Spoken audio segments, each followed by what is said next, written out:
Have you ever thought about a man who, as a child, dreamt of conquering the whole world and did it?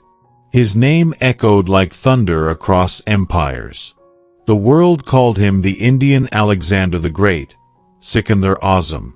His soldiers marched with pride. His horses' hooves made the ground tremble, and kings bowed before his name.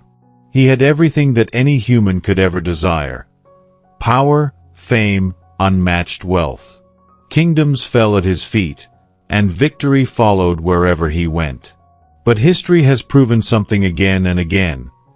No one, absolutely no one, is greater than time.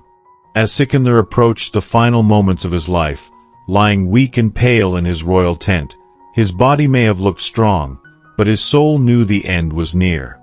Not even the best doctors in the world could stop the footsteps of death walking toward him. He had conquered the world, but he couldn't conquer death. With great difficulty, he called his most trusted generals to his side. They rushed in and knelt beside their beloved king. "Your Majesty," they said, "what is your command?" Sikandar, breathing heavily, whispered, "My journey is coming to an end. But before I leave this world, I have 3 last wishes.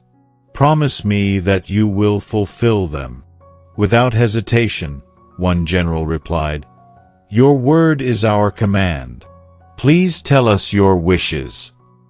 Sikandar said, "My first wish, when my body is taken to be buried, I want only my doctors to carry my coffin, the best healers in the world." The generals looked at each other, confused. Why would the king make such a strange request? "My second wish, I want the path from my palace to the grave to be completely covered in gold, silver, and all the jewels from my treasury. Not a single space should be empty." The generals were stunned again. Why would he want to throw away his treasure like this? "And my third and final wish, let my hands hang out of the coffin, open, empty, and facing the sky." Now the generals could no longer keep their questions inside.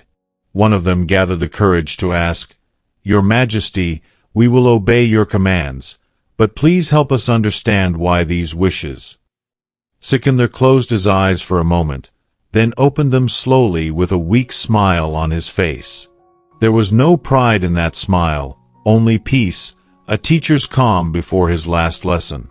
He said, "I want the world to learn 3 truths through my death. First, when people see the world's greatest doctors carrying my body, they will realize that no matter how skilled a doctor is, he cannot save a man from death. Life and death are in the hands of something greater. Second, when people see my treasures scattered along the road, they will understand that no matter how much wealth we collect, it stays behind. We leave the world just as we came, with nothing. And third, when they see my hands hanging out, empty and open, they will understand that even a man who conquered the entire world left it empty-handed." And with those words, the great conqueror Sikandar closed his eyes forever. His message stays with us. Sikandar conquered kingdoms, but in the end, he taught the world a lesson greater than any victory. That true wealth isn't in gold, fame, or land, but in our good deeds, our honesty, and the love we share with others. Life is not about how much we gather.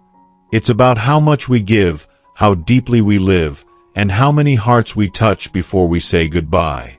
So before we run after things that won't matter in the end, let's pause and ask ourselves, what are we truly taking with us? Not our riches, not our trophies, only the memories, kindness, and love we leave behind. If this story touched your heart, type "true" in the comments and let the world know what really matters.